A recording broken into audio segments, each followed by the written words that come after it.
ما توی یه سری از رشته‌ها یه رسم باحالی داریم. مثلا تو وزنه‌برداری و کشتی یه رسمیه که ورزشکار وقتی قهرمان اون رشته میشه یا یه رکوردی رو میزنه تاجگذاری میکنه. حالا اتفاق جالبی که افتاد اینه که علیرضا یوسفی تونست رکورد وزنه‌برداری رو با 261 کیلوگرم بشکنه و این بار به جای اینکه بخواد تاجگذاری بکنه یه حرکت باحال زد که دمش هم گرم. فیلمشو با هم ببینیم.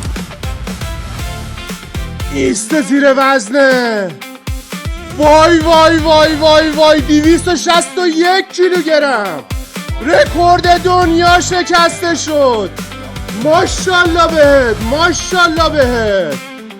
باریکلا به علیرضا یوسفی، غیرت ایرانی. تاجگذاری رو باید ببینیم از علیرضا. ماشاءالله بهت باشه. وای وای وای. و این هم چه حرکت زیبایی. آفرین بهت باشه علیرضا. این میشه یکی از بزرگترین تفاوت‌های ورزشکار و قهرمان ایرانی با بقیه که وقتی قهرمان میشن دنبال پهلوانی هم هستن.